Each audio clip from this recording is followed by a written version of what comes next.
Bonjour à toutes et à tous et bienvenue sur Ouest France pour l'essai du DS3 Crossback e-Tense. Alors e-Tense, qu'est-ce que ça veut dire?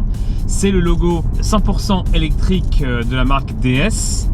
C'est une première pour le constructeur français qui va décliner donc sa gamme désormais en version électrifiée. L'objectif est d'atteindre 100% de véhicules électrifiés à l'horizon 2025, donc c'est très rapide. Quand je dis électrifié, ça signifie à la fois véhicule hybride rechargeable, mais également 100% électrique comme ce DS3 Crossback. Nous avions pu l'essayer en mars en version thermique. Désormais, on obtient une version 100% électrique qui est la première sur son segment. Il faut savoir que c'est un crossover haut de gamme, de luxe, et pour l'instant, il est le seul sur son segment. Il y a des modèles un peu moins huppés comme le Kona électrique ou le futur Peugeot E208 et le Renault Captur PHEV qui sera lui hybride rechargeable.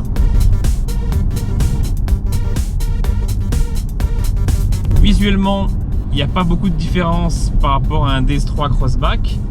En revanche, c'est bien sûr la technologie qui évolue complètement avec un moteur électrique donc de 100 kW, ça fait à peu près 136 chevaux, mais également une batterie de 50 kW. Donc c'est à peu près dans la moyenne du segment, même si certains concurrents comme le Hyundai Kona électrique font mieux, avec notamment une version de 64 kW. Au quotidien, c'est un vrai plaisir de prendre le volant de ce DS3 Crossback. Le silence, la douceur et les performances bien évidemment.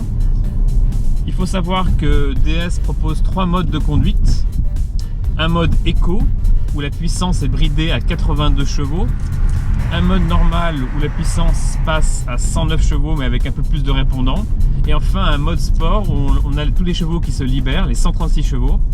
Donc ça sera surtout nécessaire sur, on va dire, sur les routes rapides ou sur autoroute pour dépasser.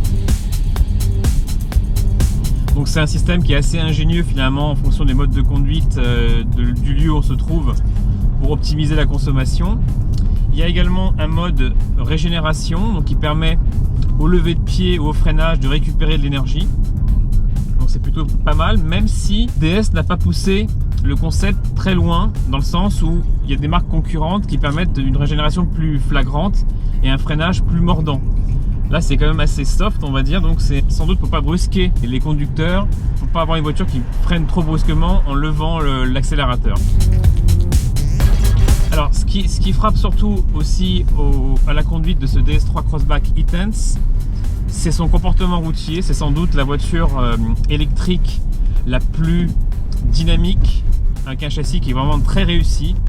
On retrouve vraiment les qualités du modèle avec un train avant très mordant, une direction qui est quand même assez précise, et malgré le surpoids des batteries de 350 kg environ, on a vraiment beaucoup de plaisir à son volant, que ce soit en reprise et en dynamisme sur route. Donc ça c'est vraiment un point qui est très réussi sur le DS3 Crossback e-Tense.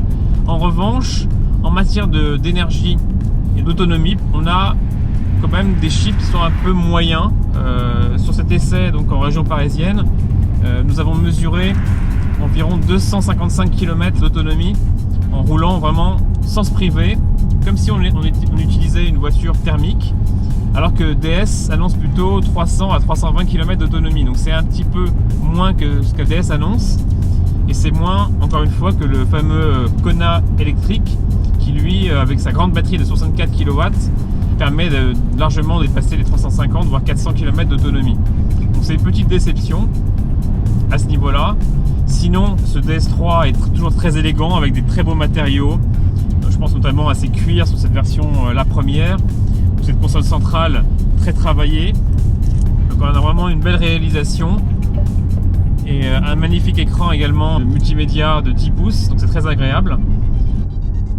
Un mot des tarifs, il faut savoir que la gamme débute à 39 100 € avec la finition So Chic et culmine à 46 100 € sur la version la première, donc la plus haute, auquel il faut déduire le bonus de 6 000 €.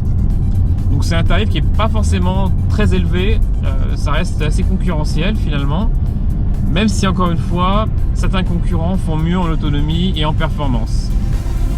Un mot enfin des premières livraisons qui interviendront en février 2020. Voilà, j'espère que vous avez aimé cet essai du nouveau DS3 Crossback E-Tense en région parisienne.